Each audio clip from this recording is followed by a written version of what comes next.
देख रहे हैं ऑनलाइन न्यूज इंडिया, आपके साथ मैं हूं मोहम्मद अफजल आलम। तो देखा आपने, कांग्रेस के प्रवक्ता अखिलेश प्रताप सिंह ने मुंह पर ही अमीश देवगन के कह दिया कि जितना नुकसान नरेंद्र मोदी ने इस देश को नहीं पहुंचाया, उससे ज्यादा नुकसान हमारी गोदी मीडिया ने देश को पहुंचा दिया। आखिर क्यों गोदी मीडिया ने नुकसान पहुंचाया, आपको आज इस पर बताएंगे। आप ये देखें, आज कई मीडिया चैनल्स का मैं पोल खोल रहा हूं और दिखा रहा हूं कि कैसे इस दौरान जब चीन के सैनिक हमारे सीमा के अंदर घुस आई है, फिर भी एक व्यक्ति को बचाने के लिए किस तरह से गोदी मीडिया ने और देश के साथ गद्दारी कर डाला है। आपने देखा कि अखिलेश प्रताप सिंह ने किस तरह की बातें, कैसे शब्दों का इस्तेमाल किया। पत्रकारों का जो काम था वो अलहदा था इससे, और पत्रकारों का काम यह था कि सरकार की गलतियों को उजागर करना, जो सरकार की कमियां हैं उसको दिखाना। लेकिन यहां पर क्या होता है, सरकार के हाँ में हाँ मिलाना और सत्ता पक्ष से किसी तरह का सवाल नहीं पूछना, उल्टे विपक्ष से ही सवाल पूछा जाता है। यही आज की पत्रकारिता बन गई है। देश का चौथा स्तंभ पत्रकारिता को कहा जाता था, लेकिन इस मीडिया ने सब कुछ गोबर में मिला दिया, मिट्टी में मिला दिया। यही आज की हकीकत है, जिसकी वजह से हम लोगों को गुमराह किया जा रहा था कि चीन की सेना तो घुसी ही नहीं। 1.5 महीने से यह बताया जा रहा था।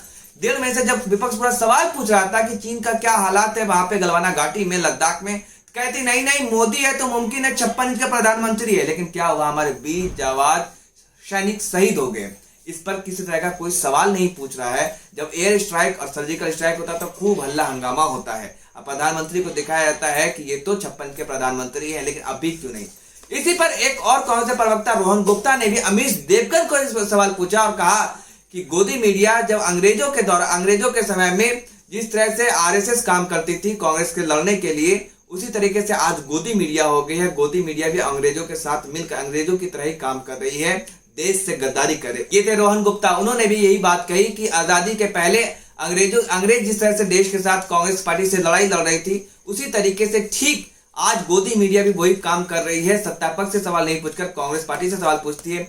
एक के बाद एक बार मोदी जी फेल होते जा रहे हैं, चाहे नोटबंदी हो, जीएसटी हो, या फिर लॉकडाउन जो कोरोना वायरस से लड़ने के लिए हुआ उसमें भी फेल हो गए। मजदूरों का पलायन हुआ, किस तरीके से हम लोगों ने देखा, लोग भूखे मरते चले गए। और अब जो चीन की सेना घुसी थी अंदर और घुस आई है, जो प्रधानमंत्री नाकाम साबित हो रहे हैं, हमारे 20 जवान शहीद हो गए, फिर भी मोदी जी पर कोई तरह का सवाल नहीं पूछ रहे। यही सबसे बड़ी जो हमारे देश की जो बेड़ा गर्क हो रहा है वो गोदी मीडिया की ही देन है। और आपको पता होगा कि कुछ दिनों पहले हिंदू मुसलमान के नाम पर अमीश देवगन ने कैसा तांडव मचाया था, ये भी हम लोगों ने जब लॉकडाउन की वजह से देखा था। और अभी हाल ही में 200 से ज्यादा एफआईआर हुए हैं अमीश देवगन पर। एक वीडियो देखिए कि उन्होंने किस तरह से ये कहा था कि हम जो ख्वाजा मोइनुद्दीन चिश्ती है उसके बारे में वो लुटेरा कह दिया था, और उसके बाद उसके ऑफिस में तोड़फोड़ तक हो गई थी। ये देखिए।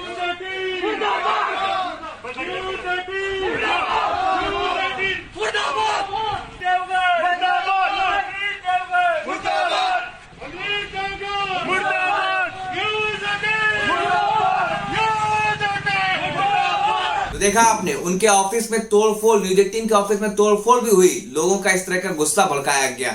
और एक तस्वीर भी आपको मैं दिखा रहा हूं कि पत्रकारों, कभी आपने देखा कि इस तरीके से पत्रकारों को जूते चप्पल का माला पहनाया जाए, बीच चौराहे पे उसको मारा जाए, पीटा जाए, उसका पुतला फूका जाए? ऐसा हमने कभी नहीं देखा होगा शायद अपनी जिंदगी में, ना आपने भी देखा होगा। पत्रकारों को एक सम्मान की नजर से देखा जाता है, पत्रकारों को जन सरोकार की आवाज उठाने के लिए देखा जाता है। लेकिन ये पत्रकार ऐसे हैं जो सरकार को बचाने के लिए किसी भी हद तक गिर सकते हैं, चाहे हिंदू मुस्लिम का डिबेट करना हो या अपने ही देश के नागरिकों को लड़ाना हो, किसी भी तरीके से। इसको सिर्फ और सिर्फ देश नहीं बल्कि एक मोदी जी, एक व्यक्ति से प्यार है, और देश चूल्हे भाड़ में जाए इनको कोई मतलब नहीं पड़ता, जिसकी वजह से अमीश देवगन को पर 200 एफआईआर भी हो चुके थे। अब आपको दिखा रहा हूं रिपब्लिक भारत, देखिए देश का सबसे बड़ा राष्ट्रवादी चैनल, उसका एक तस्वीर देखिए। उन्होंने तस्वीर में क्या लिखा है कि अजय पंडित, जिनकी कुछ दिनों पहले आप देख सकते होंगे कि ब्रेकिंग में चल रहा होगा, अजय पंडित के घर पर हुई तोड़फोड़। जो कुछ दिनों पहले अजय पंडित नामक एक शख्स की अनंतनाग में, जम्मू कश्मीर में की हत्या हो गई थी। अब ये इस ट्वीट को देखिए, अनंतनाग के एसएसपी जिनका नाम है संदीप, उन्होंने ट्वीट कर कहा कि stop spreading fake news. Anantnag के एसएसपी ने यह बयान दिया संदीप ने कि मतलब वहां पे जो अजय पंडित, उसके घर पे किसी तरह की कोई हमला नहीं हुआ, कोई तोड़फोड़ नहीं। बाकायदा उन्होंने फोटो भी जारी किया।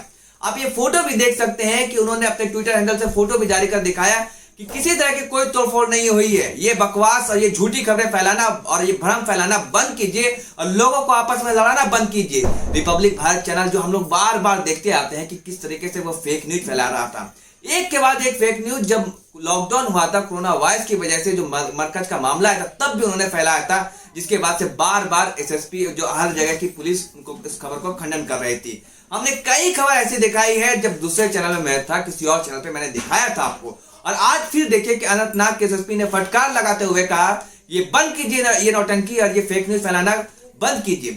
अब एक टाइम्स नाउ चैनल को देखिए आप, मैं टाइम्स नाउ चैनल का आपको दिखा रहा हूं। टाइम्स नाउ चैनल ने एक सर्वे किया, एक वोटिंग किया और सवाल पूछा कि क्या आपको लगता है कि भारत सरकार ने चीन को करारा जवाब देने के लिए सही कदम उठाया? यस और नो का दो ऑप्शन था। यस पे पड़े 39.8% और नो को पड़े 60.2%। ये वोटिंग हुई दोनों में। अब लेकिन आप ग्राफिक्स पे गौर कीजिए, ग्राफिक्स को देखिए कि ग्राफिक्स में किस तरीके से दिखा दिया गया कि जो 39.8% है वो ग्रेटर देन जो ज्यादा है और जो 60.2% है वो कम है। आप खुद सोचिए कि ये कितने नंगेपन उतर आए हैं कि देश की जनता ये कह रही कि मोदी जी ने नहीं जवाब दिया सही से, चीन से लड़ने में सक्षम नहीं है मोदी जी। ऐसा लगता है कि हमारे सेना के हाथ बंधे हुए जो बड़ी बड़ी बातें कहते थे वो नहीं नजर आता। सेना के शौर्य पराक्रम पे जो हमला हुआ है वो आपके नरेंद्र मोदी ने जो किया है, जो करवाया है, हमारे 20 जाबाज सैनिक शहीद हो गए और हमारी गोदी मीडिया अब भी बैठकर क्या कह रही है, एक व्यक्ति को बचाने में लगी हुई है। ये तो सीधे सीधे देश से गद्दारी है। जो उनका काम था सरकार की कमियों को उजागर करना, उसको दिखाना, जन सरोकार की आवाज को बताना और उठाना, लेकिन ये नहीं कर रहे, बाखूबी अपने काम को नहीं निभा रहे, जिसकी वजह से आज ये दिन देखना पड़ा है। आप भी देखिए और आंख खोलिए। अब आपको एक ट्वीट में दिखा रहा हूं जो मीडिया इंडस्ट्री के बड़े नाम है, शायद आम जनता उन्हें नहीं जानती है। विनोद कापड़ी जो फिल्म मेकर भी और कई चैनल्स में ये एडिटर इन चीफ भी रह चुके हैं, विनोद कापड़ी। इन्होंने भी एक ट्वीट कर कहा, आप उस ट्वीट को मैं आपको दिखा रहा हूं कि मीडिया पर किस तरह का हमला बोला है। आप इस ट्वीट को देखिए। विनोद कापड़ी ने कहा, भारत की मीडिया, चीन लगातार दुस्साहस दिखा रहा है, देश की सीमा खतरे में है। अगर आपको अपने देश से 1 इंच भी प्यार है, अब भी थोड़ा वक्त बचा है। मोदी के बजाय देश की चिंता कीजिए और प्रधानमंत्री से सवाल पूछिए, सरकार से सवाल पूछिए और अपना धर्म निभाइए। ये विनोद कापड़ी है जो काफी वरिष्ठ पत्रकार और कई चैनल पे एडिटर इन चीफ सर्वेसर्वा रह चुके हैं। उन्होंने ये बातें कहा, हालांकि इनको मोदी जी ने बाहर का रास्ता दिखा दिया। क्यों दिखाया? क्योंकि इन्होंने सरकार से सवाल पूछते थे, जैसे कई पत्रकारों का हाल हो चुका है। विशाल शर्मा हो, अजीत अंजुम, विनोद कापड़ी या फिर से पुण्य पसुन बात पे, इनका भी यही हाल हुआ, यही हश्र हुआ, इनको भी बाहर का रास्ता दिखा दिया गया। इन्होंने भी अपने मीडिया चैनल्स के जो कलीग्स है उनसे कहा कि आप धर्म निभाइए, प्रधानमंत्री से सवाल पूछिए और मत अभी एक व्यक्ति के लिए देश को धोखा मत दीजिए। ये विनोद कापड़ी ने पूछा। तो आपसे भी रिक्वेस्ट है, आपसे भी निवेदन है कि जो गोदी मीडिया की जो पोल है, जो मैंने आज आपको दिखाया किस तरह से रिपब्लिक भारत हो, टाइम्स नाउ हो या फिर उसके बाद अमीश देवगन जो हिंदू मुस्लिम के नाम पर डिबेट जो करते हैं वो कुख्यात है।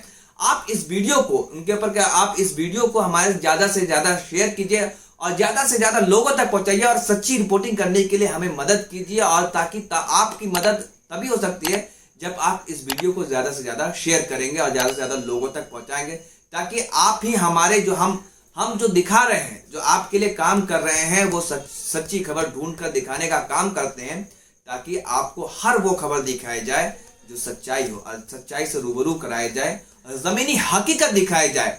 आपने देखा होगा कि हमारे जो सहयोगी है धर्मेंद्र यादव लद्दाख से रिपोर्टिंग कर रहे हैं, वो दिखा रहे हैं आपको हर खबर। तो आप प्लीज इस खबर को, इस वीडियो को ज्यादा से ज्यादा लोगों तक पहुंचाएं ताकि आप तक सही इंफॉर्मेशन पहुंच पाए। धन्यवाद।